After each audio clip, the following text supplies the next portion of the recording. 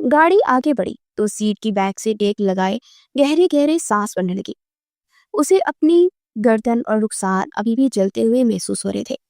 گاڑی پورچ میں کھڑی ہوئی تو اپنی باری ڈریسز سنبھالتی اندر آئی تو وہاں بیٹھے اذان کو دیکھ کر وہ ٹھٹک گئی. وہ سنجیدگی سے دیکھتا پاس آیا اور انہیں گہری نظروں سے دیکھنے لگا. معجبین کی آنکھ سے ایک آنسو ٹپکا اور پھر دوسرا اور پھر دوسرے ہی پل وہ 20 سالہ اذہان کے سینے سے لگی پلک پلک کر روتی اور اذہان کی آنکھیں بھی سرخ انگارہ تھی. شبنم بھی سر جھکائے رو رہی تھی اور رائکا پریشان سی سچویشن سمجھنے کی کوشش کر رہی تھی. اس نے آج تک محجوبین کو روتے ہوئے نہیں دیکھا تھا. اسے تو ہمیشہ لگا تھا کہ وہ سخت دل اور خروش ہے. پھر وہ اذہان سے دور ہوتی جا کر شبنم کی گود میں سر رکھے روتی. اذہان نے رائکا کے گرد بازو پھیلا کر اس کے سر پر بوسہ دیتے ہوئے ساتھ لگایا. ماہی، رائکا آپ آرام کیجیے دونوں، شبنم نے کہا تو دونوں چپ چاپ اٹھ کر اندر کی جانب بڑھ گئی. وہ کمرے میں آتے ہی شاور لینے چل گئے. شاور کے نیچے کھڑی نیم گرم پانی سے مل مل کے اپنے رخسار اور گردن کو صاف کر رہی تھی. اسے خود سے کراہت محسوس ہو رہی تھی. فریش ہو کر نکلی تو اس کا فون بج رہا تھا. اس نے اسکرین پر دیکھا تو التمش کی ویڈیو کال تھی. اس کا حلق کڑوا ہو گیا. اس نے 2-3 گہرے گہرے سانس پڑے اور پھر کال اٹینڈ کرتے سامنے ڈریسنگ پر موبائل رکھتے ٹاول سے بال صاف کرنے لگی. اسے باتھ روم میں دیکھ وہ ایک پل کے لیے مبہوت سا رہ گیا. ارے آپ اس وقت کیوں نہائی؟ وہاں ٹھنڈ ہے، وہ بولا. بس بال الجھ گئے تھے تو شاور لینا پڑا. وہ بالوں میں ٹاول لپیٹ کر اپنے ہاتھوں کو موئسچرائزنگ کرنے لگی تھی. یار دل بےتاب ہو رہا ہے تمہیں یوں اس طرح دیکھ کر، اور معنی خیز انداز میں بولا تو وہ لب کھینچ کے رہ گئی. اس وقت فون کیوں کیا ہے؟ اس پارٹ لہجے میں پوچھا اس نے. کیوں کیا؟ میں فون نہیں کر سکتا کیا تمہیں؟ بیوی ہو میری؟ التمش نے کہا. مگر میرے آرام کرنے کا وقت ہے mister Afridi, so good night. وہ جلدی سے بولی. پہلے اچھے سے گڈ نائٹ تو بول دیں. وہ ہلکا سا مسکرا کر بولا تو وہ باب مشکل مسکرائی. یہ کیسے بولتے ہیں؟ وہ تجاہل عارفانہ انداز میں بولی. چلے کل ملاقات کیجیے پھر سکھا دوں گا. وہ مسکرا کر بولا. ایسے اب ماشاءاللہ سے 36 سال کے ہیں جبکہ میں 28 سال کی ہوں، تو ایسے ٹین ایج حرکتیں زیب نہیں دیتی آپ کو. وہ بولی تو التمش کہکا لگا کر ہنس پڑا. ہم اصل میں عمر یاد ہی نہیں رکھتے. سمجھے میں 26 کا اور تم 20 کی ہو، اور ایسے بھی رومانس کا عمر سے کیا تعلق؟ وہ بزلا سچ انداز میں بولا. آپ مجھے 20 سال کا بنا رہے ہیں مگر مجھے خود سے 40 سال کی فیلنگ آ رہی ہے، اور بھولوں میں رومانس کم ہی ہوتا ہے. وہ بھی اس بار مسکرا کر بولی تو دوسری طرف سے التمش بے اختیار ہنس پڑا. مطلب تم کسی طرح بھی مجھے رومانٹک نہیں ہونا دینا چاہ رہی یار. دوسری طرف وہ سیٹ آ بھر کر بولا تو لب پینچ کر اسے ڈھونڈنے لگی. اچھا یار اب ایسے تو مت دیکھو، چلو اب مجھے گڈ نائٹ کیس دو پھر میں بند کے دیتا ہوں کار. وہ اطمینان سے بولا. مجھے نہیں یہ سب آتا، اس لیے پلیز مجھ سے اس بات کی توقع بھی مت رکھیے گا. Good night. اس سرخ چہرے سے بولی. اف کیا شرماتی ہیں آپ یار، کچھ دن کے بعد میری باہوں میں یوں شرمائیں گی نا تو میں مر ہی جاؤں گا. وہ سینے پر ہاتھ رکھ کر بولا تو دل ہی دل میں بڑے معتبر القابات سے اسے نوازنے لگی. Good night mister Afridi. وہ بولتی ہوئی کال کاٹ گئی. دوسری طرف سے وہ لب کچلتے موبائل کو دیکھتا اس کے رویے پر غور کرنے لگا. 2 دن کے بعد وہ آج عارم کے ساتھ اس کی گھر آیا تھا اور وہ ملازم سے تعریف کے بعد اندر داخل ہوا تو اندر لاؤنج سے ہنسنے کی آوازیں آ رہی تھی. اسی کھلکھلا کر ہنستا دیکھ تھم گیا اور پھر نگاہ جیسی اس کے ساتھ لڑکے پر پڑی تو ٹھٹک گیا. اس کی صورت نہ جانے اتنی مانوس سے کیوں لگی تھی. اس نے سر جھٹک کر دروازہ نوک کیا. وہ تینوں پلٹے اور ان کے چہروں کی مسکراہٹ غائب ہو چکی تھی اور اس کی جگہ گھبراہٹ نے لے لی تھی. ارے آپ لوگ اس طرح بنا بتائے؟ رائکا گھبرا کر بولی. ہم نے سوچا کہ چلیں آج آپ کے گھر جا کر آپ کو سرپرائز دے دیتے ہیں. ویسے یہ کون ہے؟ التمش نے اذہان کو دیکھتے ہوئے پوچھا. یہ اذہان زیدی ہیں، میرا بانجا. معجبین نے کہا. آپ کی بڑی بہن کے بیٹے ہیں؟ اور ویسے آپ کی بڑی بہن کہاں ہے؟ اور یہ نکاح پہ شامل بھی ہوئے تھے کیا؟ التمش نے ارد گرد دیکھتے ہوئے پوچھا. یہ آج آیا نا اور ابیا کو 2-4 دن لگ جائیں گے، لیکن وہ برات والے دن ضرور آئیں گی. اوہ اچھا، and nice to meet you بانجے. وہ ہاتھ بڑھا کر بولا تو اذہان نے اس بار چہرے سے ہاتھ ملایا. چلو اذہان باہر ڈنر پر چلتے ہیں. التمش نے کہا. آپ لوگ ڈنر پر جائیں، میرے سر میں درد ہے. اذہان نے کہا پھر بنا کوئی بات کیے اور اندر کی جانے پڑ گیا. اس کے انداز پر التمش نے لب کھینچ لی. اسے واقعی اس کا مزاج بہت برا لگا. دراصل بہت زیادہ تھک گیا ہے اس لیے اتنا روڈ ہو رہا ہے. آج ابھی اس کی ناگواری بانپتے ہوئی بولی تو اس کے تنے ہوئے اعصاب ڈھیلے پڑ گئے. اچھا ایک کام کرتے ہیں، میں اور آپ الگ چلتے ہیں اور عارم اور لائکا الگ. تاکہ ہم لوگ کپلز اکیلے ٹائم اسپینڈ کر سکے۔ وہ التمش کے بازو کو تھامتے ہوئے بولی تو التمش نے خوشگوار انداز میں دیکھا۔ ہاں ضرور، التمش نے کہا۔ تو چلیے پھر نکلتے ہیں، وہ مسکرا کر بولی اور پھر وہ دونوں باہر نکلے۔ آریم اس کی گاڑی لے کر چلا گیا تھا اور وہ مہاجبین کی گاڑی میں جا رہا تھا۔ پھر ہوٹل میں پرسنل روم بک کرا کر کھانا منگوایا۔ وہ کھانا کھاتے ہلکی پھلکی گفتگو کر رہے تھے۔ پھر پاس کرے بیٹے نے ٹرائفل پکڑنے لگی تو پورا باؤل اس پر الٹ گیا۔ وہ ہڑبڑا کر رکتی اپنے بال صاف کرنے لگی۔ I am so sorry ma'am, I am really sorry. Waiter گھبرا چکا تھا۔ تمہارے ہاتھ کام نہیں کرتے کیا؟ تمہیں ابھی نوکری سے نکلواتا ہوں، التمش دہاڑ کر بولا تو ویٹر مزید گھبرا گیا۔ میم پلیز پلیز مجھے معاف کر دے، میں بہت پریشان تھا، میری بیوی ہسپتال میں ہے، اسے بچہ ہونے والا تو دھیان بٹ گیا۔ وہ نم لہجے میں بولا بکواس بند کرو، 100 بہانے ہوتے ہیں تمہارے پاس، اور اب تم اس ہوٹل میں نظر نہیں ہوگے۔ التمش چیخ اٹھا۔ وہ ساکت و جامد یکٹک اس شفاق آدمی کو دیکھ رہی تھی جو اس پر ذرا برابر ترس نہیں کھا رہا تھا۔ ایک کر بڑی یاد آئی تو آنسو ٹپ ٹپ کھیلنے لگے۔ پلیز التمش بس کرے، یہ کام مجھ سے آپ سے بھی ہو سکتا ہے، اور آپ جائیے پلیز، یہ کچھ پیسے رکھیے۔ وہ جلدی سے اپنے پیٹ سے پیسے نکال کر اس ویٹر کو دیتے وہ بولی تو التمش نے حیرانی سے اسے دیکھا۔ وہ ویٹر دہائی دیتا باہر نکل گیا۔ یہ سب کیا ہے؟ ارے ایسے لوگ پیسوں کے لیے ایسا کہانیاں کرتے رہتے ہیں۔ اس نے خود کو بچانے کے لیے کہا، اور تم سے پیسے حاصل کرنے کے لیے ساری کہانی گڑی ہے۔ التمش سیٹ چٹک کر بولا، آپ کو کیسے پتا کہ وہ کہانی گڑ رہا تھا؟ کیا پتا وہ سچ کہہ رہا؟ میں نے اس کو چند ہزار روپے دیے ہیں، لاکھوں کروڑوں نہیں، جس سے وہ محل تعمیر کر لے گا۔ وہ نم لہجے میں بولتی جا رہی تھی اور پھر بے اختیار اپنا چہرہ ہاتھوں میں چھپائے روتی، اور التمش تو اس کی یوں رونے پر سر پٹ آ گیا۔ ارے ارے کیا ہو گیا؟ ایسے کیوں رونے لگ گئی؟ وہ بے تابی سے بولا، غربت سے بڑا دکھ کوئی نہیں ہوتا، آپ یہ درد نہیں سمجھ سکتے۔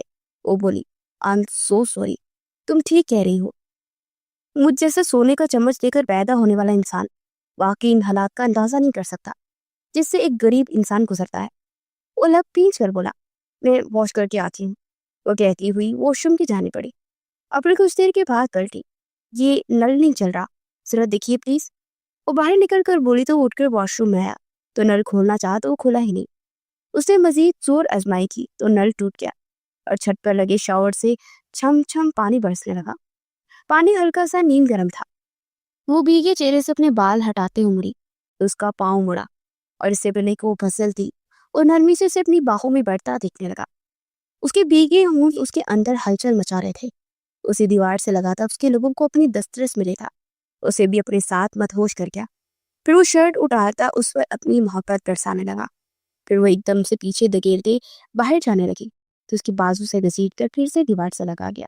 وہ پلیز التمش، یہ سب ٹھیک نہیں۔ وہ بے چینی بھرے لہجے میں بولی، شش آج مت رکو ورنہ یہ دیوانہ مر جائے گا۔ وہ بے خود انداز میں اس کے لوگوں کو چھونے لگا تو پھر سے اس کی سائڈ سے ہوتی گزرنے لگی تو اسے پیچھے سے باہوں میں بڑھ گیا۔ پلیز التمش، وہ کامتے لہجے میں بولی، مجھے حق ہے مائی لو۔ وہ گمبھیر لہجے میں بولتا اسے سینے میں بھیج گیا۔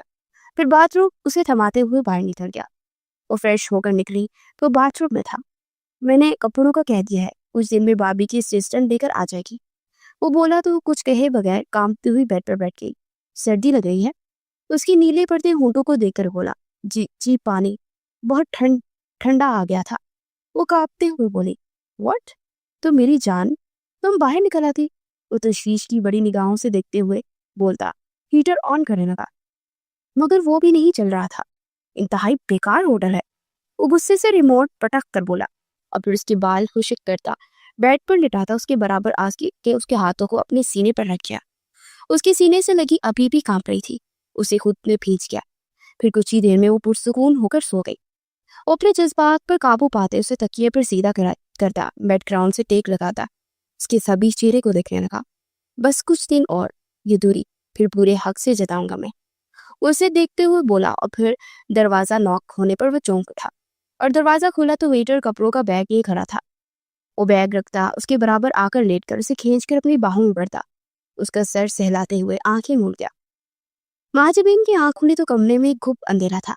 اس نے ہاتھ ادھر ادھر مارا تو التمش کی بیڑ پر ہاتھ رکھتے وہ چیخے مارتی ہوئی اٹھی، اور اسی وقت لائٹس آن ہوئی اور پورا کمرہ روشن ہو گیا۔ وہ ہڑبڑا کر مہاجبین کو دیکھنے لگا جو کانوں پر ہاتھ رکھ کے چیخے مار رہی تھی۔ ماہی ریلیکس، یہ میں ہوں، اسے کندھوں سے جھنجھوڑ کر بولا تو وہ چیخنا بند کرتی ارد گرد کے ماحول کو دیکھتی اس کی طرف مڑی تو شرٹ لیس صرف ٹراؤزر میں تھا اور خود باتھ روم میں تھی. تم ٹھیک ہو مائی لو؟ اس کے قریب ہو کر بولی تو مدہوش انداز میں پیچھے ہوئی. آپ نے میری نیند کا فائدہ اٹھایا؟ How dare you! دوسرے مردوں جیسے ہی نکلے، چیپ اور گھٹیا. وہ غصے سے بولتی بیڈ سے اتر گئی. اس کی بات پر التمش کے ماتھے پر بل پڑے. خود کو تو دیکھو، تم جس طرح تھی ویسے ہی ہو. باتھ روم پہ باہر نکلی تھی اور اسی میں ہو، اور میں صرف تمہارے پاس لیٹ کر تمہاری سردی کم کر رہا تھا اور کچھ نہیں. تم مجھے اتنے ہلکے کردار کا سمجھ رہی ہو؟ وہ کر بڑے لہجے میں بولا تو سر تھام کر وال کلاک کی جانب دیکھنے لگی جہاں پر رات کے 2 بج رہے تھے. او مائی گاڈ، اتنا ٹائم ہو گیا، سب گھر میں انتظار کر رہے ہوں گے. وہ ہڑبڑا کر بولی یہ تمہارے کپڑے ہیں، چینج کر لو، میں چھوڑ دیتا ہوں. وہ سنجیدگی بڑے لہجے میں بولا اور پھر اپنی شرٹ پہننے لگا. وہ کپڑے بدل کر نکلی تو اسے لے کر باہر آ گیا. وہ گھر چھوڑ کر اس کی گاڑی پورچ میں لگا کر اسے یوں ہی گم سم چھوڑے باہر نکل گیا. وہ سڑک پر چلتا جا رہا تھا اور دل بہت بری طرح دکھ رہا تھا. اس کی محبت کا جواب میں ہمیشہ سرد لہجے میں بات کرتی رہی اور اس نے برا تکلیف بنایا، مگر آج اس کی کردار پر شک کر کے اس کے دل کے کئی ٹکڑے کر چکی تھی. وہ ٹیکسی کروا کر گھر پہنچا اور کمرے میں آیا. کتنی دیر موبائل ہاتھ میں تھامے دیکھتا رہا کہ اس کا شاید کوئی سوری کا میسج آ جائے، مگر اس کی طرف سے تو یہ پوچھنے کے لیے کال بھی نہیں آئی تھی کہ وہ خیریت سے گھر پہنچا بھی کہ نہیں. وہ پوری رات نہیں سو پایا. ماں جبین جیسے ہی لانچ میں آئی تو شبنم وہیں بیٹھی تھی. کہاں رہ گئی تھی تم؟ وہ بنا جواب دیے اس کے پاس آ کر اس کی گود میں سر رکھ کر لیٹ گئی. اپیا، اس کا دل دکھا. وہ بہت افسردہ تھا. تکلیف اس کے چہرے سے ظاہر ہو رہی تھی. مگر مجھے خوشی محسوس نہیں ہو رہی. مجھے خوش ہونا چاہیے کہ التمش افریدی تکلیف میں ہے، مگر خوشی مجھے نہیں ہو رہی. اس دن اس کے چھوا تو کراہت محسوس ہو رہی تھی اور آج اس کا لفظ بھی اچھا لگ رہا تھا. کیوں ہو رہا ہے یہ سب؟ مجھے نفرت کرنی ہے التمش افریدی سے، مگر میری نفرت اس کی محبت کے آگے کیوں ہارنے لگی ہے؟ میں نے برسوں انتظار کیا کہ میں التمش افریدی سے انتقام لے سکوں، تو پھر مجھے کیوں برا لگ رہا ہے؟ وہ چیخ اٹھی تھی اور آنسو ٹپ ٹپ اس کے رخسار کو بھگو رہے تھے اور شبنم کی آنکھیں بھی بھیگی. چھوڑ دو یہ انتقام، اپنی زندگی کو شروع کرو اور میں اذہان کو لے کر دور چلی جاؤں گی. شبنم نے کہا تو اس کے آنسو ٹھٹر گئے. ہرگز سے، آپ اور اذہان میری جان ہے اور میں آپ کو کبھی دور نہیں جانے دوں گی اور آپ کا اذہان کا حق ضرور دلواؤں گی. 20 سال پہلے جو نہیں مل سکا وہ اب ملے گا. وہ اٹل لہجے میں بولی. ایسا کیا ہوا تھا 20 سال پہلے؟ اور کیا ہم لوگ افریدی فیملی کو 20 سال پہلے سے جانتے ہیں؟ پتا ہے نا مجھے. وہ ان دونوں کے قدموں میں بیٹھتے ہوئے نم لہجے میں بولی. شبنم نے لب بھیج کر اسے دیکھا اور پھر اسے ماضی کے بارے میں بتاتی چلی گئی. 20 سال پہلے تارا بائی کے کوٹے کی 16 سالہ شبنم کے چرچے جگہ جگہ ہو چکے تھے، اور جب سے اسے اسٹیج کی ڈانسر کے طور پر انوائٹ کیا گیا تھا، وہاں کی پرفارمنس کے بعد مشہور پروڈیوسر اعظم افریدی اس چھوئی ہوئی سی نازک لڑکی پر پوری طرح مٹا تھا. اور اس دن اس نے تارا بائی کی چوکھٹ کو پکڑ لیا. دیکھو اعظم میاں، تارا بائی کی بیٹی ہے وہ، اور تارا بائی اپنا پیٹ پالنے کے لیے صرف اس کا مجرا دکھاتے مگر جسم فروشی نہیں کرتی. تارا بائی نے کہا، میں جسم فروشی کی بات نہیں کرتا رہا، میں شبنم کو اپنی بیوی بنا کر پانا چاہتا ہوں. وہ بولا تو تارا بائی نے بے یقینی سے دیکھا. واہ میاں، اچھا طریقہ ہے نکاح کر کے اپنی ہوس پوری کرنے کا. وہ تنزیہ لہجے میں بولی. نہیں تارا بائی، آپ کی بیٹی کو رخصت کر کے لے جاؤں گا، بس کچھ عرصہ انتظار کرنا ہوگا. وہ جلدی سے بولا تو تارا بائی نے اوٹ میں کھڑی اپنی معصوم کلی کو دیکھا اور پھر کملی کی طرف دیکھا. آپا، اگر شبو چلی گئی تو فاقوں کی نوبت آ جائے گی. کملی نے کہا، نہیں ایسا کبھی نہیں ہوگا، آپ لوگوں کا سارا خرچہ پانی میرے ذمہ ہے، میں اپنی ذمہ داری سے پیچھے نہیں ہٹوں گا. اعظم افریدی نے کہا تو تارا بائی گہری سوچ میں ڈوب گئی. اگر سے تم عزت کے ساتھ رخصت کرنا چاہتے ہو تو میں راضی ہوں، تارا بائی نے کہا. اور پھر اسی دن شبنم اور اس کا نکاح ہو گیا. وہ شبنم سے اکیلے میں ملا تو چھوئی ہوئی سی لڑکیوں کو اسے قریب دیکھتے مزید دیوانہ ہو گیا. پھر وہ ہفتے کے 3 دن اس کے پاس آتا تھا، اس کے ساتھ عہد کرتا، اس سے محبت کی باتیں کرتا، اور شبنم اس کی محبت پر یقین کرتے چلے گئے.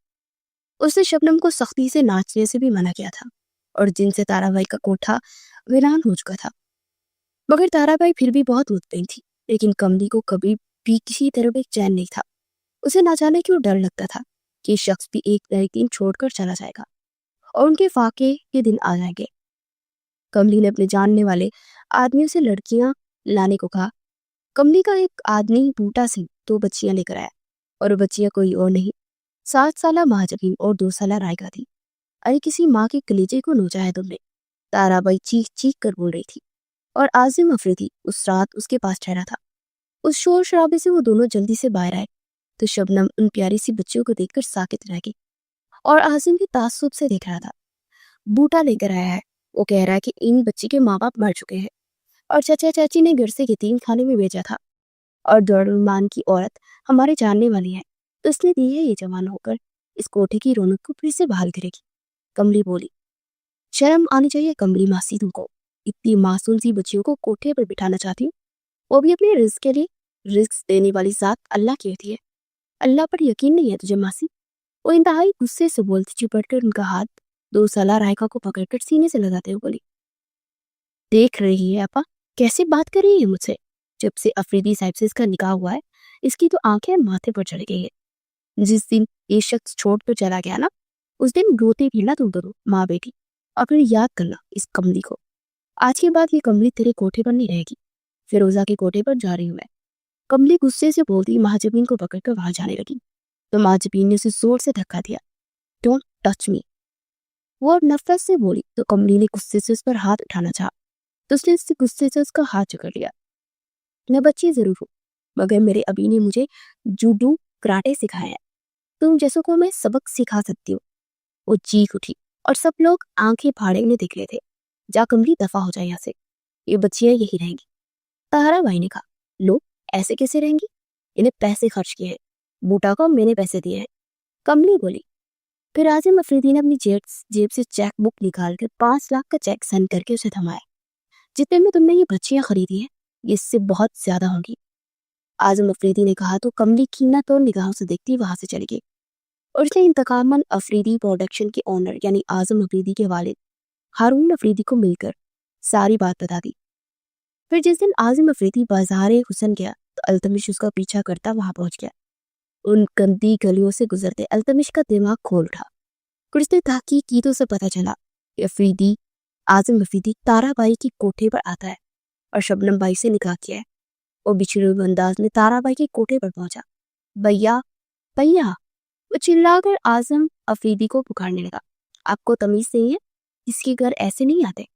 مہاجبین تیکھے لہجے میں بولی تو تنفر بڑے انداز میں اسے دیکھنے لگا، اور اسی وقت عازم افریدی باہر نکلے تو غصے سے پاگل ہو گیا۔ ایک نیچ بدچلن عورت کے لیے آپ نے ہم سب کو دھوکا دیا؟ وہ چلایا، بس خبردار اس سے آگے ایک لفظ بھی بولا۔ عازم افریدی نے چیخ کر کہا، یہ عورت کے لیے آپ نے بھابھی کو دھوکا دیا، اپنے معصوم بچے کو دھوکا دیا۔ اب آپ یہاں سے چلیں گے ورنہ بابا کو بلانا پڑے گا۔ التمش کی دھمکی پر وہ لب بھیج کر تھر تھر کانپتی شبنم کی جانب بڑھا، میں پھر آؤں گا۔ وہ یہ کہہ کر التمش کے ساتھ وہاں سے چلا گیا۔ پھر 10 دن گزر کے وہ نہیں آیا، مگر اس کی طرف سے خط آیا جس میں اس نے بتایا کہ وہ بابا کی وجہ سے بہت مجبور ہے، شاید وہ کبھی دوبارہ نہ مل سکیں گے مگر پیسے بھیجتا رہے گا۔ وہ اس مختصر خط کو پڑھتے بے ہوش ہو گئی۔ دائی نے آ کر دیکھا تو بتایا کہ وہ حامل ہے۔ دائی بائی گمسم سی ہو گئی۔ کملی روز آ کر تانے دیتی اور تارا بائی سر جھکائے سنتی۔ پھر شبنم سے چھپ کر تارا بائی نے ننھی مہاجبین کو ڈانس سکھانا شروع کر دیا، اور شبنم کو جس دن پتہ چلا اس نے پورا کوٹھا سر پہ اٹھا لیا۔ پھر ایک رات وہ ان دونوں کو لے کر اس کوٹھے سے نکل آئی کہ افریدی ہاؤس پہنچی۔ شبنم کے جسم کی بناوٹ سے عازم افریدی کو پتہ چل چکا تھا کہ وہ ماں بننے والی ہے۔ التمش گارڈ سے بولو اس گند کو باہر نکالے۔ ہارون افریدی چیخ اٹھے۔ شبنم گڑ گڑانے لگی مگر وہاں تو سب فرعون بنے کھڑے تھے اور عازم افریدی مجنونوں کی طرح سر جھکائے کھڑا تھا۔ التمش نے گارڈز کو بلوا کر شبنم کو اور نہیں باہر نکالا، تم جیسے بازاروں عورتیں ہماری ہمدردی کے لائق بھی نہیں ہے، جاؤ جا کر اس گند پر مرو اور یہ رکھو پیسے، اور چاہیے ہو تو بتا دینا۔ التمش سر تیزی میں بولا، اور پیسوں کی گڈی شبنم کی گود میں پھینکتے اندر کی جانے پڑا، اور مہاجبین نے اپنی چپل اتار کر اس کی کمر میں ماری اور اسے ناسیبا گالیاں دیتا اس کے پاس آیا اور ایک زوردار تھپڑ اس کے رخسار پر رسید کیا تو دور جا گئی۔ پھر وہ گالی بکتا اندر چلا گیا۔ مہاجبین نے شبنم کے ہاتھ سے گڑی پکڑی اور اندر آئے، اور اسی وقت التمش بولا، اوے یو ڈونکی مونکی، اپنے پیسے رکھو اپنے پاس، ہم تم جیسوں کے پیسوں پر تھوکتی بنے۔ وہ گڈی زور سے اس کے منہ پر پھینکتے ہوئے بولی، یو بیچ۔ وہ مٹھیاں بھیج کے اس چھٹانگ بھر کی لڑکی کو دیکھنے لگا جس کی آنکھوں سے شعلے نکل رہے تھے۔ خدا کے لیے تم لوگ کی ہر خوشی غم میں بدل جائے۔ خدا کرے تم لوگ ویسے تڑپو جیسے ہم تڑپ رہے ہیں۔ وہ 8 سالہ ماجبین چولی اٹھا کر کہہ رہی تھی، اور پہلی بار ہارون افریدی کے قدم لڑکھڑائے تھے۔ التمش نے اس کے بالوں سے پکڑا اور اسے کھینچتا ہوا باہر لا کر سڑک پر پھینکا۔ میں آؤں گی، میں واپس آؤں گی، اور بڑے مان سے آؤں گی۔ وہ چلا کر بولی، جسٹ گو ٹو ہیل۔ وہ پھنکارا اور دروازہ لاک کر دیا۔ ایک دائی کے گھر کی سامنے شبنم درد سے تڑپ رہی تھی اور اس کے لوگوں نے ان کی مدد کی۔ شبنم نے 2 جڑواں بچوں کو جنم دیا جس میں ایک بیٹی پیدا ہوتے ہی فوت ہو گئی اور اذہان بہت کمزور تھا۔ گندے مندے کپڑوں میں لپٹے شبنم اذہان کو سینے سے لگائے تڑپ تڑپ کر ایسی رو کہ سب کی آنکھیں بیت گئی۔ 3 گزرتے جا رہے تھے۔ وہ لوگ روکھی سکی انہیں دے دیتے۔ پھر شبنم ایک دن انہیں دے کر دارالعلوم چلی گئی اور وہاں کی میڈم اچھی تھی۔ کچھ دن میں شبنم اور ماجبین سینا پرونا سیکھ چکی تھی، اور پھر ایک دن میڈم کی مدد سے شبنم وہاں سے لے کر انہیں ایک محلے میں شفٹ ہو گئی۔ وہ اور ماجبین لوگوں کے کپڑے سیتی تھی، اور دن میں ماجبین اور رائکا اسکول جاتی اور ساتھ ماجبین دنیا جہان کے ڈانس سیکھ رہی تھی۔ ایسی مہارت سے ناچتی کہ سب بے خود ہو کر دیکھتے رہ جاتے۔ 8 سال گزر چکے تھے اور وہ کالج کے فنکشن میں ایک ڈرامہ میں ہیروئن کا کردار ادا کر رہی تھی، اور ایکٹنگ کے ساتھ ڈانس دیکھ کر ایک تھیٹر والے نے اسے اپنے تھیٹر کے لیے کام کرنے کو کہا، اور پھر تھیٹر سے وہ ڈائریکٹ ایک فلم کے لیے سائن کرتی شوبز کی دنیا میں چلی گئی۔ محض 2 سالوں میں اس نے اپنا ایک مقام بنا لیا۔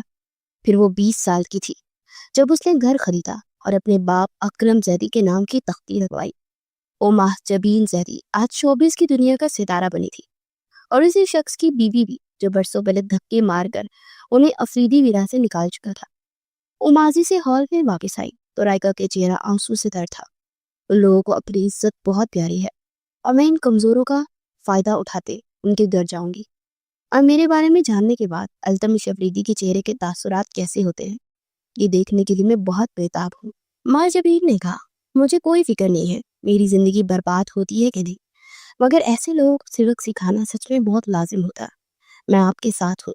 رائکا نے کہا، نہیں میری جان، تم اس بارے میں عارم سے کوئی بھی بات نہیں کرنی، اور مجھے یقین ہے وہ لوگ بھی عارم تک یہ بات پہنچنے نہیں دیں گے۔ یہ انتقام میں اکیلی لوگ میں نے بتاؤں گی کہ میں نے برسوں پہلے جو ان سے وعدہ کیا تھا نا وہ پورا کر دیا ہے۔ مہاجبین نے کہا، پھر آنچیں صاف کر دی اپنے کمرے کی جانب بڑھ گئی۔ آج ان کی شادی کا پہلا فنکشن تھا۔ وہ لوگ سٹیج پر بیٹھے تھے اور التمش ان کی طرف دیکھ رہا تھا جس کا چہرہ آج بھی ہر قسم کے جذبات سے عاری تھا۔ نہ جانے ہوئی تھی پتھر دل کیوں تھی۔ پھر اس کا ہاتھ تھام کر ٹیرس پر چلایا۔ کیوں ہو تم ایسی؟ تمہیں کوئی فرق نہیں پڑتا کیا کہ میں تم سے ناراض ہوں؟ تم نے اس دن مجھے ہرٹ کیا اور ایک بار بھی سوری نہیں بولا۔ اس کے کندھوں سے تھامتے ہوئے بولا، آپ ناراض تھے مجھ سے؟ مجھے لگا کہ مصروف ہے، میری طرح اور ناراض کیوں تھے؟ وہ اتنی معمولی سی بات پر حد ہوتی ہے کسی چیز کی۔ وہ اس کے ہاتھ پیچھے ہٹاتے دور ہونے لگی تو اس سے کھینچ کر اپنی باہوں کے حصار میں لے گیا۔ کیوں تڑپا رہی ہو مجھے؟ کوئی دشمنی ہے کیا؟ ایسا تو کوئی دشمنوں کے ساتھ بھی نہیں کرتا ہوگا جیسا تم میرے ساتھ کرتی ہو۔ کیوں ہو تم اتنی پتھر دل؟ اس کی کندھوں پر اپنے لب رکھتے ہوئے گمبھیر لہجے میں بولا تو کرب سے اپنی آنکھیں میچھی۔ اس کا یہ چھونا، اس کی ہی باتیں اس کے دل میں ہلچل سی مچا رہی تھی، اور وہ بار بار خود کو یاد کروا رہی تھی کوئی یہاں پر انتقام لینے آئی ہے، نہ کہ محبت کے لیے۔ مگر بدتمیز دل مان ہی نہیں رہا تھا۔ آنی، یہاں ہے آپ؟ اذہان کی پکار پر وہ گہرا سانس بھرتا پیچھے ہوا۔ او آئی ایم سوری، غلط ٹائم پر لگتا ہے انٹری کرتی، لیکن بہت ضروری کام ہے تو آپ کی بیگم صاحبہ کو لے کر جا رہا ہوں۔ اذہان نے کہا اور پھر اس کا ہاتھ تھامے نیچے کی جانب پڑ گیا۔ وہ بھی سرد آ بھرتا ان کے پیچھے نیچے آ گیا۔ پھر مہندی کے فنکشن سے فارغ ہو کر وہ لوگ گھر کے لیے نکل گئے۔ وہ گھر پہنچے تو شبنم کا رو رو کر آنکھیں سرخ تھی۔ کیا ہو گیا پیا؟ کیوں رو رہی ہیں آپ؟ کیوں؟ تمہیں نہیں پتا میں کیوں رو رہی ہوں؟ اپنی زندگی کو برباد کر رہی ہوں تم دونوں، اور میں کچھ بھی نہیں کر پا رہی ہوں۔ شبنم ہچکیوں سے روتی ہوئی بولی، آپ فکر مت کیجیے، کوئی نہیں برباد ہو رہا۔ وہ اپنائیں گے اور اپنے گھر میں لے کر بھی جائیں گے، کیونکہ التمش افریدی کو اپنا نام نسب بہت پیارا ہے، اور اپنے خاندان کے وقار پر کوئی بھی داغ برداشت نہیں کر سکتا، اور میں ان سے کوئی ذاتی انتقام نہیں لے رہی۔ آپ کا حق لینے کے لیے سب کر رہے ہیں۔ ہمارے ساتھ جو کچھ بھی ہوا میں اسے بھول جانا چاہتی ہوں. میرا صرف اور صرف فوکس اس بات پر ہے کہ اذہان کو اس کے باپ کا نام ملے اور عازم افریدی پوری دنیا کے سامنے اسے اپنا بیٹا تسلیم کرے. چھوڑ دو اس مقصد کو. کل میں شادی پر نہیں جاؤں گی اور میرا نہ جانا ہی بہتر ہے. شبنم نے کہا. تو ٹھیک ہے, پھر کل صبح کوئی ہم میں سے اس گھر میں نہیں جائے گا اور وہاں ان دونوں کی بارات ہمارا انتظار کرتی واپس پلٹ جائے گی. وہ اطمینان سے بولی تو شبنم نے جھنجھلا کر اسے دیکھا. کل کے لیے تیاری مکمل کیجیے کیونکہ اب اس راز سے پردہ اٹھ جانے کا وقت آ چکا ہے اور آپ کو فائنلی ان کے سامنے جانا ہے. اس پارٹ لہجے میں بولی اور لٹ کر اپنے کمرے کی جانے پڑ گئی. اگلے دن بارات پہنچ چکی تھی اور وہ دونوں سٹیج کی جانے پڑی جہاں پر ان کے دلہا حضرات ان کی استقبال کے لیے کھڑے تھے. میڈیا کوریج کر رہا تھا. ہر طرف ان کی جوڑیوں کو سراہا جا رہا تھا. ان دونوں کا ہاتھ ہمیں اذہان سٹیج پر آیا اور سٹیج پر آتے ہی میڈیا کو اشارہ کر کے اپنی طرف بلانے لگی. وہ لوگ تیزی سے پاس ہے اور ان کی تصاویر لینے لگے. مجھے آپ سب کو اس ہستی سے ملانا ہے جس سے ملنے کے لیے آپ پرسوں سے انتظار کر رہے ہیں. وہی ہستی جو میری کامیابی کے پیچھے ہے. پلیز ویلکم محترمہ شبنم سعدی. اس نے تعارف کرواتے ہوئے کہا. پھر سیڑھیوں سے سپوٹ لائٹس پڑی اور وہاں اذہان کھڑا تھا اور اس کے ساتھ ہی پیچھے شبنم سامنے ہوئی تو عازم, التمش اور سامیہ ساکت رہ گئے. التمش نے زخمی نگاہوں سے اسے دیکھا جو رائکا کے ساتھ اسٹیج سے اتر کر شبنم کی طرف بڑھ رہی تھی اور دونوں اس کی گلے لگ چکی تھی. التمش مٹھیاں بھینچ کر کھڑا تھا. پھر وہ شبنم کو لے کر اسٹیج پر آ گئی. فوٹو شوٹ کے بعد شبنم سائیڈ والے صوفے پر بیٹھ گئی. اپنی چہرے پر مسکراہٹ لائیے ورنہ میڈیا سوچے گا کہ ضرور کوئی نہ کوئی بات ہے اور کل کی سرخیوں میں افریدی فیملی کی باتیں ہی ہوگی. سو پلیز مائی لو. وہ مسکراتے ہوئے بولتی جا رہی تھی اور التمش غصے سے جیسے پاگل ہو رہا تھا اور سامیہ کا چہرہ تو دھواں دھواں ہو رہا تھا مگر عازم افریدی گمسم سے کھڑی گئی. رخصتی کروا کر وہ لوگ گھر پہنچے تو التمش نے اندر آتے لاؤنج کے وسط میں پڑے ٹیبل پر پڑا کرسٹل کا واز اٹھا کر زور سے سامنے LT پر دی مارا کیونکہ وہاں اس کی شادی کا فوٹو شوٹ دکھایا جا رہا تھا. تم لوگوں کی ہمت بھی کیسے ہوئی ہمیں دھوکہ دینے کی. اس کے کندھے سے پکڑے چیخ کر بولا. آواز دھیمی رکھیے مسٹر افریدی کیونکہ میں ایسے لہجے برداشت نہیں کرتی. اور ہاں, میں یہاں کوئی باغ تو نہیں آئی ہوں. باقاعدہ بینڈ باجا پرات لے کر گئے تھے آپ. میرے عشق میں پاگل تھے آپ. دوسری بات, برسوں پہلے میں نے کہا تھا نا کہ میں واپس آؤں گی. لو, میں آ گئی. اب نکالو یہاں سے. کیسے نکالتے ہو؟ وہ صوفے پر بیٹھتے اطمینان سے بولی. کیا ہو رہا ہے یہ سب, کوئی مجھے بتائے گا؟ آرین نے بے چینی بھرے لہجے میں کہا. تمہیں پتہ نہیں یہ کون ہے؟ کہ وہی ہے بازار حسن کی طوائفیں. ان کا کسی شریف ماں باپ سے تعلق نہیں ہے. التمش چیخ کر بولا تو آرین کا رنگ متغیر ہو گیا اور وہ لڑکھڑا کر پیچھے ہوتا صوفے پر بیٹھ گیا. دیکھو آرین, ہماری کوئی دشمنی نہیں آپس میں اور تم میری بہن سے محبت کے دعوے دار ہو تو تمہیں اس بات سے کسی قسم کا کوئی فرق نہیں کرنا چاہیے. ہم شریف باپ کی بیٹی ہے. ہم بازار حسن میں بیچ دیا گیا تھا ہمیں.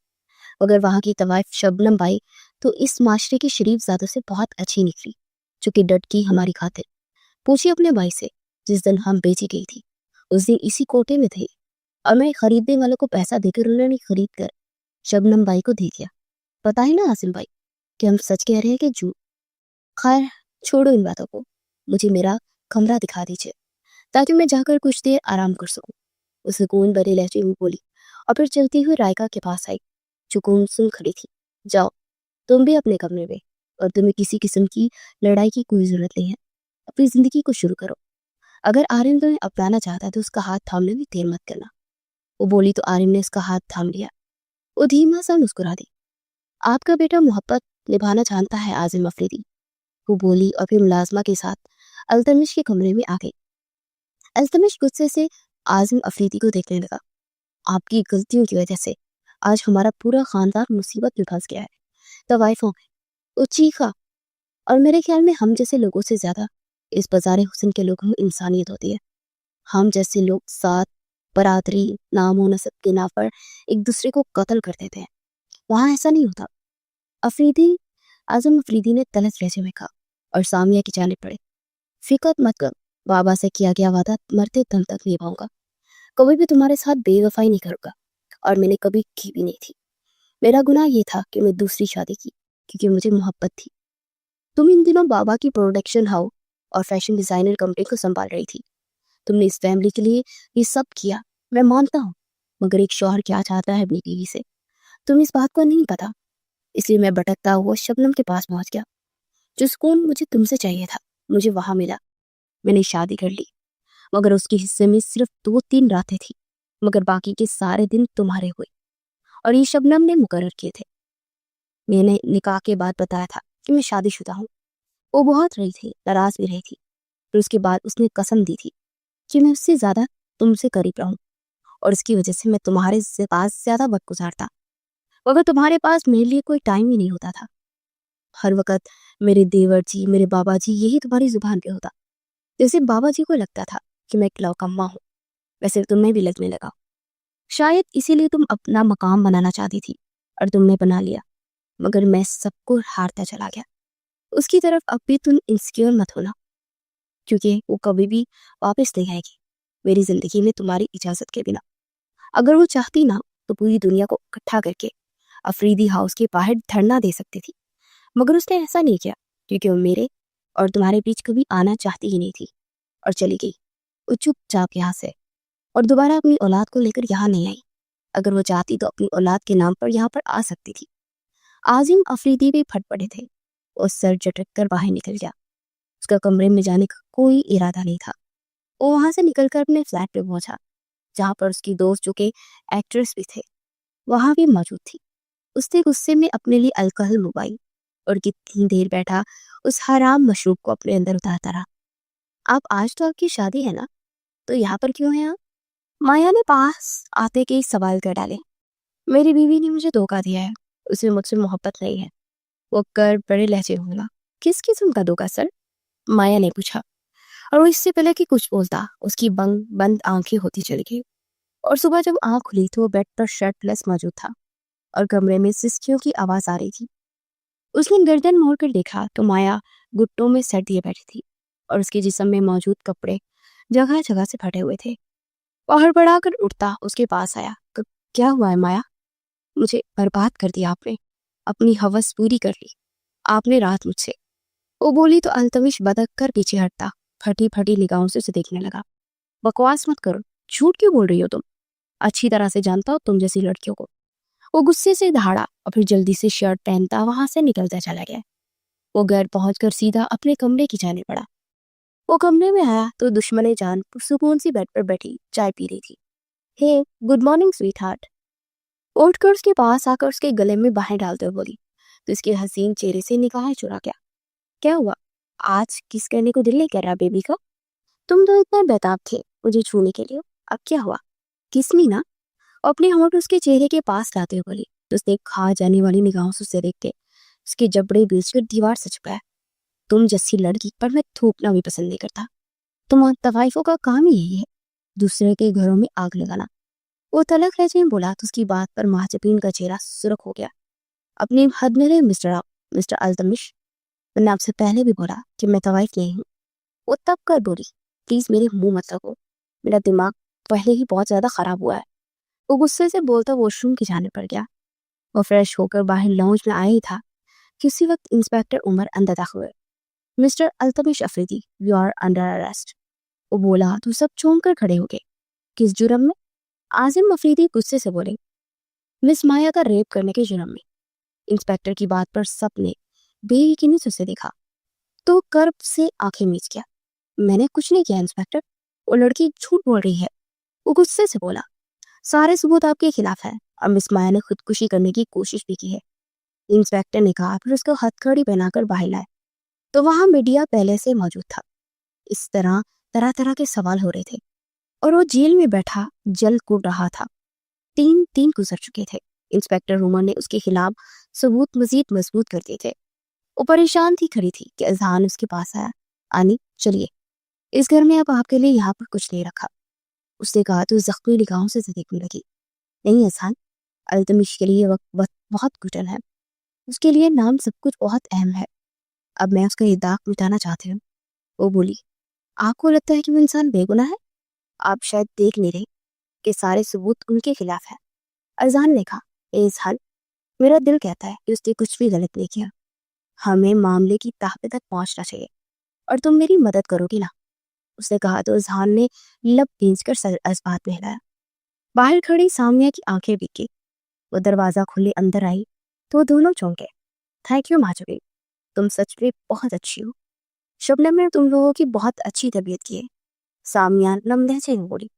اور پھر اذہان کے رخسار کو ہلکا سا تھپتھپا کر باہر نکل گئی. اذہان نے اپنے ایک دوست جو کہ جاسوس تھا اس کو ساری سچویشن بتائی تو اس لڑکے کا پیچھا کرنے لگا. 2 دن کے بعد اس نے جو انفارمیشن دی وہ سن کر وہ لوگ چونک گئے, کیونکہ وہ لڑکی انسپیکٹر عمر کی منگیتر تھی. جیسے اسے انسپیکٹر عمر کے خاندان کے بارے میں پتا چلا وہ مزید چونکی, اور اسی دن اذہان کے ساتھ اس کے گھر پہنچی تو دونوں نے دیکھ کر چونکے. دھوکے کے علاوہ کچھ نہیں آتا نا آپ لوگوں کو. وہ صوفے پر بیٹھتے ہوئے تنزیہ لہجے میں بولی تو سب لوگ چونکے, اور مایا نے بے یقینی سے پہلو بدلا. کیا کرنے آئی ہو تم یہاں؟ تم جیسی بےہودہ طوائف لڑکیوں کے منہ نہیں لگتے ہم لوگ. وہ ترک کر بولا, او اچھا, اپنی منگیتر کو التمش کے ساتھ بستر پر سلا کر تم تو بہت اچھے بن گئے اور شریف بھی. ویسے میری طوائف بننے کے پیچھے وجہ نہیں جاننا چاہو گے؟ تمہارے اپنے ہی ہیں انسپیکٹر عمر, تمہارا باپ ساجد صدی جو کہ بدقسمتی سے میرا چاچا بھی ہے. وہ تلخ لہجے میں بولی تو عمر پھٹی پھٹی نگاہوں سے اسے دیکھنے لگا اور پھر نڈال سا ہو کر سر تھام کر بیٹھ گیا. ویسے میرے چچا جی نظر نہیں آ رہے, وہ تنزیہ لہجے میں بولی تو عمر نے نم آنکھوں سے اسے دیکھا. قدرت نے تمہارے ساتھ برا کیا ہے نا, اور دیکھو اللہ نے ہمیں کیا کیا دے دکھائے. بابا کو کچھ عرصے کے بعد فالج کا اٹیک ہو گیا تھا. وہ عرصہ تک اسی طرح رہے اور اللہ سے اپنے گناہوں کی معافی مانگتے تھے, اور آپ لوگوں کو ڈھونڈنے کا بھی کہا مگر آپ لوگ ملے ہی نہیں. اور اس کے بعد پھر میری چھوٹی بہن علیزہ, وہ التمش سے محبت کرتی تھی مگر التمش نے اسے ریجیکٹ کر دیا, اور میری بہن نے غصے میں آ کر سوسائڈ کر لی. میں پچھلے 5 مہینے سے مایا کے ساتھ مل کر اس شخص کو بدنام کرنے کے لیے پلان بنا رہا تھا مگر ہمیں موقع ہی نہ مل رہا تھا. اور پھر بالآخر اس دن موقع ملا اور میں نے اور مایا نے اس کی الکحل میں ڈرگس بھی ملا دی تاکہ اسے اتنا نشہ ہو کہ وہ کسی قسم کی مزاحمت ہی نہ کر سکے اور اسے کچھ یاد بھی نہ رہے. اور میں نے وہاں پھر آ کر سے شرٹ لیس بیڈ سے لٹا کر رات پر وہی انتظار کیا, اور پھر دن چڑھنے کے بعد مایا اپنے کپڑے پھاڑ کر اس کے بیڈ کے پاس بیٹھ گئی اور اس پر ریپ کا الزام لاڑ دیا. اور میں نے سارے ثبوت اس کے خلاف کر دیے, اور میں اس کے خلاف مزید ثبوت اکٹھے کرتا ہی جاؤں گا کہ وہ کسی کو منہ دکھانے کے لائق بھی نہیں رہے گا. انسپیکٹر عمر تنفر بڑے لہجے میں بولا, تمہاری بہن کا وہ گناہ گار نہیں ہے, مجھے معلوم ہے وہ شروع سے ہی ضدی تھی. تمہارے باپ اور تمہاری بہن کے ساتھ جو کچھ ہوا اس کو تم قدرت کی سزا سمجھ کر بری نہیں ہو سکتے. ہمارے ایک ایک دن کا حساب دینا باقی ہے, تمہارا باپ نہیں تو تم تو. وہ سرد لہجے میں بولی, دیکھو تمہارے ساتھ جو بھی زیادتی ہوئی ہے نا, اس کا میں ازالہ اس طرح کر سکتا ہوں کہ تمہارا درد لوٹا دوں گا, اور اس کے علاوہ مجھ سے کسی بھی قسم کی امید مت رکھنا, اور یہ جو کبھی مت سوچنا کہ تمہارے شوہر کو میں چھوڑ دوں گا, کیونکہ اس کو تو میں کڑی سے کڑی سزا دوں گا. بھلے میری بہن نے خودکشی خود کی ہے مگر اس کی وجہ وہی شخص تھا. انسپیکٹر عمر نے سرد لہجے میں کہا تو تعصب سے اسے دیکھنے لگی, تمہارا باپ اور تمہاری بہن سب کے سب ایک جیسے ہو, صرف اپنے بارے میں سوچنے والے.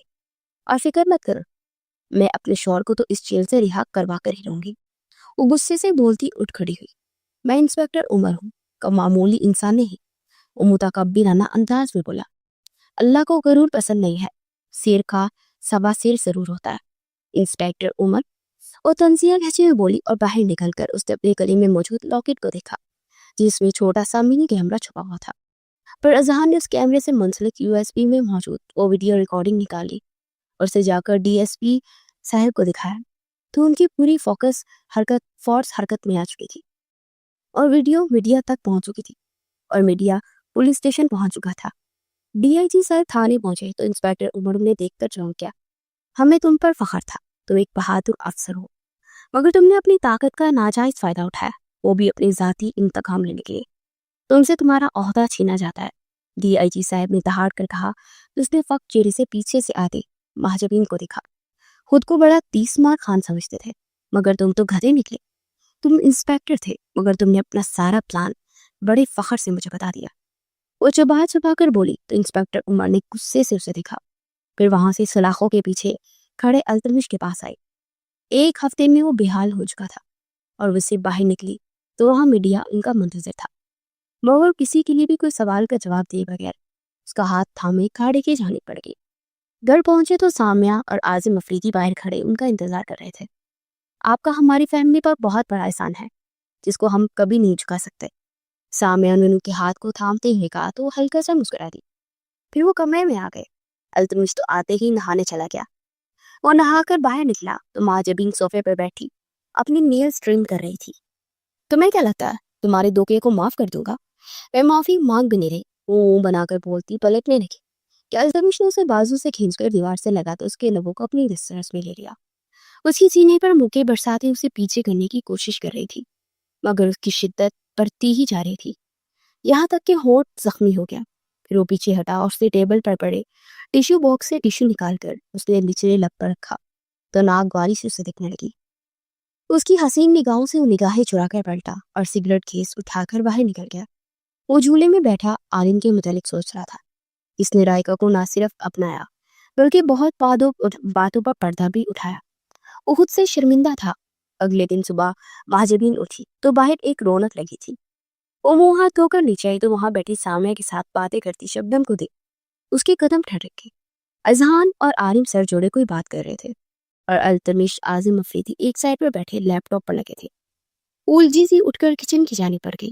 پھر شام کو شبنم واپس لے گئی تو وہ بے چین سی آ کر ان کے پاس بیٹھ گئی۔ یہاں پر کیوں بیٹھے ہو؟ گھر کیوں نہیں گئے ابھی تک؟ وہ جھنجھلا کر بولی۔ کیوں بھائی تمہیں کیا تکلیف ہے؟ اور اب سے میری بابی یہی رہیں گی، تمہیں کوئی اعتراض ہے؟ التمش نے اس کے پیچھے آتے ہوئے کہا تو اس نے آنکھیں پھاڑ پھاڑ کر اس خڑوس کو دیکھا جو کہ مسکرا رہا تھا، اور شبنم کی آنکھوں میں بھی خوشی اور نمی تھی۔ سچ؟ وہ نم لہجے میں بولی تو شبنم نے سر جھکا لیا۔ پھر رات کو وہ کمرے میں آئی تو التمش اسی کا منتظر تھا۔ وہ جلدی سے دوسری طرف منہ کرتے لیٹ گئی۔ پھر التمش کا ہاتھ اس کی کمر سے رینگتا رخسار پر ٹھہرا تو اس کی دھڑکن پھک سی گئی۔ پھر اسے بازو سے کھینچ کر سیدھا کر کے ڈائریکٹ اس کی آنکھوں میں دیکھنے لگا۔ نگاہیں کیوں نہیں ملا رہی ہو؟ ہمت نہیں ہے کیا؟ اس کی تھوڑی سے تھامتے گمبھیر لہجے میں بولا تو اس نے آہستہ سے نظریں اٹھا کر اسے دیکھا اور پھر جلدی سے جھکا گئی۔ التمش ہلکا سا مسکرا دے اس پر جھکا اور پھر اس کے چہرے کے ہر نقش پر لپکتا چلا گیا۔ زور سے آنکھیں میچ کر سانس روکے وہ لیٹی تھی۔ وہیں سانس تو لے لو، اس کے کان کی لو کو لبوں سے چھوتے ہو بولا، مگر وہ ہنوز یوں ہی لیٹی تھی۔ آئی ایم سوری، لاکھوں کروڑوں بلکہ دنیا میں جتنی بھی گنتی ہے اتنی بار سوری، تمہاری ہر تکلیف کی وجہ بننے پر سوری۔ اس کے کان کی لو کو لبوں سے دباتے ہو بولا تو اس نے سسکاری بڑی اور پھر اس کی آنکھوں کے کنارے سے آنسو بہنے لگے۔ التمش نے اسے باہوں میں بڑھا تو اس کے سینے پر لگی تڑپ تڑپ کر رو دی۔ بس میری جان، آج کے بعد ان آنکھوں میں کبھی آنسو نہیں آنے دوں گا۔ وہ گمبھیر لہجے میں بولا تو اس سے الگ ہوتی تھوڑی دور ہوئی۔ تو ابھی معاف کرنے کو تیار نہیں ہو؟ وہ گہرا سانس بھرتے ہوئے بولا، میں بہت تھکی نہیں ہوں، مجھے نیند آئی ہے۔ وہ بولی تو التمش گہرا سانس بھر کر رہ گیا۔ اگلے دن صبح وہ اس کی اٹھنے سے پہلے ہی کمرے سے باہر نکل گئی تھی اور شبنم اور سامیہ کے ساتھ بیٹھی میگزین دیکھ رہی تھی کہ جبھی وہ فریش سا باہر آیا اور نازمہ کو چائے کا کیا تھا اس کے پاس آ کر بیٹھ گیا۔ اس کے بیٹھنے پر جلدی سے اٹھی اور باہر سوئمنگ پول ایریا میں آ گئی۔ کچھ دیر کے بعد وہ بھی چائے کا مگ تھامے وہاں آیا اور ستون سے ٹیک لگائے اسے دیکھنے لگا۔ آپ کے ساتھ مسئلہ کیا ہے؟ کیوں بول رہے ہیں آپ؟ وہ ہلکا سا مسکراتا مگ سائڈ پر رکھتے اس کی جانب پڑا تو ہڑبڑا کر پیچھے ہو لگی اور یہاں تک کہ وہ سوئمنگ پول کے کنارے پر پہنچ گئے۔ التمش نے پیچھے دیکھا اور پھر اس کی کمر میں ہاتھ ڈالتا سوئمنگ پول میں گرا تو وہ ہڑبڑا کر باہر نکلنے لگی۔ پھر التمش اس کی کمر میں ہاتھ ڈالنے سے قریب کرتا اس کے لبوں کو نرمی سے دسترس میں لے گیا اور مہاجبین نے غصے سے اس کے نچلے ہونٹوں پر کاٹا تو ہڑبڑا کر پیچھے ہوا۔ اٹھتا فج ہوا درد مجھے بھی ہوا تھا۔ وہ اطمینان سے بولتی مڑنے لگی کہ وہ جلدی سے اسے کھینچ کر باہوں میں بڑھ گیا۔ تم ہونٹوں کے علاوہ کہیں بھی کاٹا تو کچھ نہیں بولوں گا، وہ بولا تو اس نے مڑ کر اسے دیکھا تو اتاریے شرٹ، وہ بولی تو التمش نے سٹپٹا کر اسے دیکھا۔ کیا ہوا؟ نکل گئی ہوا؟ بس بڑی ٹوٹی چھوڑ نہیں آتی ہے، وہ تنزیہ لہجے میں بولی تو التمش نے سنجیدگی سے اسے دیکھتے اپنی شرٹ کے بٹن کھولے تو اب کی بار سٹپٹانے کی باری اس کی تھی۔ اب لو اپنا بدل، وہ بولا مجھے ضروری کام ہے۔ وہ گڑبڑا کر بولتی تیزی سے پلٹنے لگی کہ اس کی کمر میں ہاتھ ڈالتا اس کی آنکھوں میں دیکھنے لگا۔ ڈر گئے کیا؟ التمش نے اکسایا تو غصے سے اس کی عین دن کے مقام پر اپنے دانت کاٹ چکی تھی۔ التمش مسرور کر درد محسوس کرتے آنکھیں میچ گیا اور پیچھے ہٹی تو اس کے دانتوں کے نشان تو تھے اور آس پاس ہلکی ہلکی خون کی بوندیں۔ مہاجبین نے نم آنکھوں سے اسے دیکھا اور پھر نرمی سے اس پر لب رکھے تو وہ ہلکا سا مسکرا دیا۔ کہیں پیار تو نہیں ہو گیا مجھ سے؟ وہ شرارتی لہجے میں بولا تو اس کی گلے لگی، تڑپ تڑپ کر روتی۔ التمش اسے یوں ہی باہوں کے حصار میں لیے کھڑا تھا، پھر اسے گود میں اٹھائے، سوئمنگ پول سے باہر آ کر گود سے اتارا۔ آج رات مت تڑ پانا ورنہ جان نکل جائے گی۔ التمش نے کہا تو اس نے تڑپ کر اپنا ہاتھ اس کے لبوں پر رکھ دیا اور پھر جلدی سے ہٹا بھی لیا۔ رات کو التمش کمرے میں آیا تو وائٹ کلر کی شیفرون کی ساڑی میں کیا مٹا رہی تھی۔ التمش اسے باہوں میں بڑے اس پر اپنا حق جتانے لگا۔ I love you sweetheart، وہ گمبھیر لہجے میں بولے۔ I love you too، وہ نم لہجے میں بولتی اسے جیسے خوشی سے پاگل کر گئی، اور وہ اسے اپنے پیار کی برسات میں بخودا چلا گیا۔